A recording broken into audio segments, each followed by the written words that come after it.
নমস্কার বন্ধুরা, আমি চন্দ্রানী হেসেলে আপনাদের স্বাগত। আজকে যে রেসিপিটা আমি আপনাদের সাথে শেয়ার করব তা হলো ভেন্ডির দো পেঁয়াজা। তার জন্য প্রথমেই লাগবে আমার এখানে 250 গ্রাম ভেন্ডি বা ঢ্যাঁড়স, যেটাকে আমি এরকম ভালো করে জল দিয়ে ধোয়ার পরে ঢ্যাঁড়সটাকে আমি এরকমভাবে কেটে নিয়েছি, লম্বা করে একটু বড় সাইজেরই কেটে নিয়েছি। লাগবে আমার পেঁয়াজ কুচি, এখানে আমি 2 রকমের পেঁয়াজ ইউজ করব। 1 নম্বর হচ্ছে ছোট ছোট করে কুচনো পেঁয়াজ, আর লাগবে চিলি চিকেনের মতো পেঁয়াজ। এছাড়া লাগবে আমার লঙ্কা গুঁড়ো, ধনে গুঁড়ো, জিরে গুঁড়ো, হলুদ গুঁড়ো, নুন, টক দই, টমেটো কুচি এবং লাগবে আদা রসুনের পেস্ট। তো আসুন শুরু করা যাক রেসিপিটা। তো প্রথমেই আমি এখানে ঢ্যাঁড়সগুলোকে একটু ভালো করে ভেজে নেওয়ার জন্য একটু বেশি পরিমাণেই তেল ইউজ করব। একদম ছাঁকা তেলে কিন্তু ঢ্যাঁড়সগুলোকে একটু ভেজে নিতে হবে, না হলে কিন্তু ঢ্যাঁড়সগুলো খেতে ভালো লাগবে না। তো যাই হোক, এই রেসিপিটা কিন্তু খুব ভালো একটা ডিনারের রেসিপি। এই রেসিপিটা আমি প্রথমে ইউটিউবেই দেখেছিলাম, তারপরে বাড়িতে বানিয়েছিলাম এবং আজকে আপনাদের সাথে এটা আমি শেয়ার করছি। তো যাই হোক, প্রথমে তেলটা দিয়েছি। তেলটা দেওয়ার পর তেলটা মোটামুটি গরম হয়ে গেলেই আমি এখানে ঢ্যাঁড়সগুলো দিয়ে ঢ্যাঁড়সগুলোকে ভেজে নেব। ঢ্যাঁড়সগুলো ভেজে নেওয়ার পরে ঢ্যাঁড়সগুলোকে আমি এখানে আলাদা পাত্রে আবার তুলে নিতে হবে। তো যাই হোক, ঢ্যাঁড়সগুলো দিয়ে দিলাম, মোটামুটি একটু লাল লাল করে ভাজবো, তাহলেই হয়ে যাবে। ঢ্যাঁড়সগুলো এখানে ভাজা হচ্ছে, একটু যাতে না ছেটে যায় তার জন্য আমি অল্প পরিমাণে একটু নুন এখানে ইউজ করব, তাতে তেলটা ছিটকাবে না। তো যাই হোক, একটু নাড়াচাড়া করে দেবো হালকা। দেওয়ার পরে এরকম দেখুন বন্ধুরা, এরকম ঢ্যাঁড়সটা একটু লালচে হয়ে যাবে। লালচে হয়ে যাওয়ার পরে আবার একটু নাড়াচাড়া করে আমি এগুলোকে কিন্তু একটি পাত্রে তুলে নেব। অলরেডি এটা ডান হয়ে গেছে, ঢ্যাঁড়সগুলো ডান হয়ে গেছে। ভেজে রেডি হয়ে যাওয়ার পরে আমি এটা একটা সার্ভিং প্লেটের মধ্যে তুলে নিচ্ছি। তো এটা বাড়িতে বানাবেন। আমি তো বানানোর পরে বাড়িতে বেশ ভালোই লেগেছিল। এমনি শুধু আমরা ঢ্যাঁড়স ভাজা খাই, আর না হলে ঢ্যাঁড়স সেদ্ধ খায় অনেকে, কিন্তু ঢ্যাঁড়সের মনে হয় ডিফারেন্ট টাইপ অফ রেসিপি কিছু নেই, কিন্তু এই রেসিপিটা বেশ ভালো লাগে। রুটির সাথে বা পরোটার সাথেও আমার মনে হয় এই রেসিপিটা খুব ভালো লাগবে। আমি রুটির সাথেই খেয়েছি, আমার বেশ ভালো লেগেছে, তাই জন্য ভাবলাম আপনাদের সাথে একটু শেয়ার করি, যেহেতু নামটা ভেন্ডির দো পেঁয়াজা। তো যাই হোক, ভেন্ডিটা কিন্তু দেখুন, ভেন্ডিটা এরকম দেখতে হয়ে গেছে। বাই দ্যাট টাইম আমি এখানে পেঁয়াজ কুচি, তেলের মধ্যে একটু পেঁয়াজ কুচি দিয়েছিলাম। পেঁয়াজ কুচিটা একটু ব্রাউন হয়ে যাবে। তারপর আমি এখানে টমেটো অ্যাড করেছি, দিচ্ছি হলুদ, তারপর দেব আমার যে মশলাগুলো আছে সেই মশলাগুলোকে অ্যাড করতে থাকবো আর কি। দিয়েছি ধনে গুঁড়ো 1 চামচ, দেব জিরে গুঁড়ো এখানে আমি 1 চামচ ইউজ করেছি। পেঁয়াজটা একটু বাদামি হয়ে যাওয়ার পরই কিন্তু এই মশলাগুলোকে আমি এখানে অ্যাড করে দিয়েছি। আর ঢ্যাঁড়সটা ভেজে নেওয়ার পরে বেশি তেল আমার ছিল না, ওই তেলেই কিন্তু আমি রান্নাটা করছি।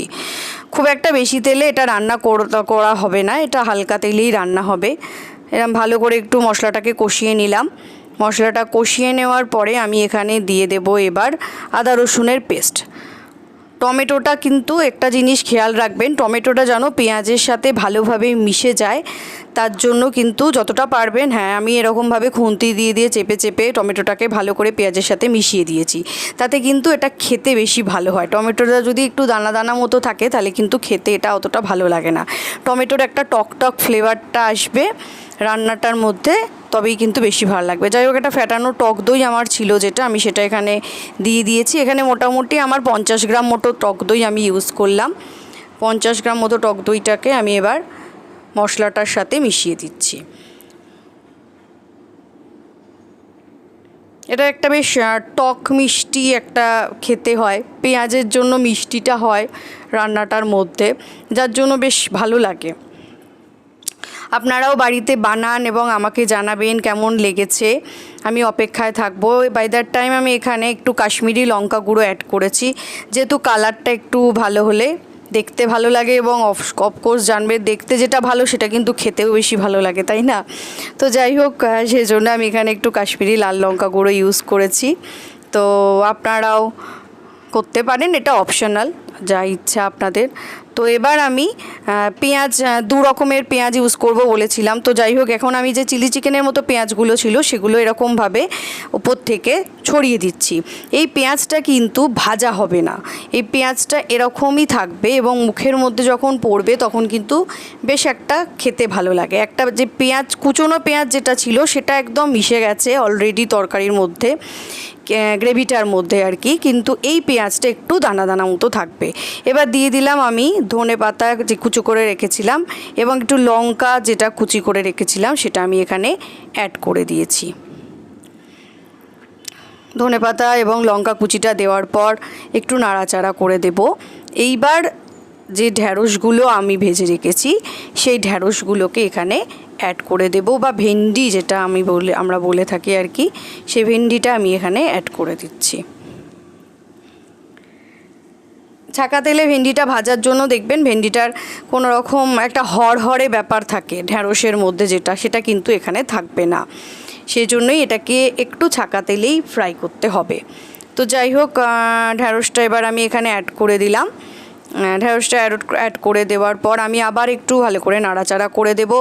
এই নাড়াচাড়া করে দেওয়ার পর তাহলেই কিন্তু আমার এই রেসিপিটা অলমোস্ট ডান হয়ে গেছে। আর তো কিছু করার নেই, সব কিছুই হয়ে গেছে। এবার খালি একটু মিক্সচারটা করার পালা। মিক্সচারটা একটু ভালোভাবে করে নেব। ভেন্ডি ভাজা খেতে খেতে আর যখন ভালো লাগবে না, তখন যদি এই রেসিপিটা ট্রাই করেন আমার মনে হয় বেশ ভালো লাগবে। ট্রাই করুন, জানাবেন কেমন লেগেছে, লাইক করবেন, চ্যানেলটিকে সাবস্ক্রাইব করতে ভুলবেন না এবং অবশ্যই কমেন্ট করবেন। আমার ভেন্ডি দো পেঁয়াজা ইটস রেডি টু সার্ভ। এবার আমি একটা সার্ভিং প্লেটের মধ্যে সেটাকে সার্ভ করে দেব। দেখুন এরকম কিন্তু দেখতে হবে, একদম কোনো রকম জল দেবেন না, কিন্তু পুরো জল ছাড়াই কিন্তু রান্নাটা হবে, নাহলে কিন্তু ঢ্যাঁড়সের যে হড়হড়ে ব্যাপারটা সেটা কিন্তু আবার চলে আসতে পারে। তো যাই হোক, ঠিক এরকমভাবে একদম গা মাখা মাখা রান্নাটা করুন, খেতে সত্যি খুব ভালো লাগে। পাশে থাকবেন, সাথে থাকবেন। ততক্ষণের জন্য চন্দ্রানীর হেসেল থেকে ধন্যবাদ। নমস্কার।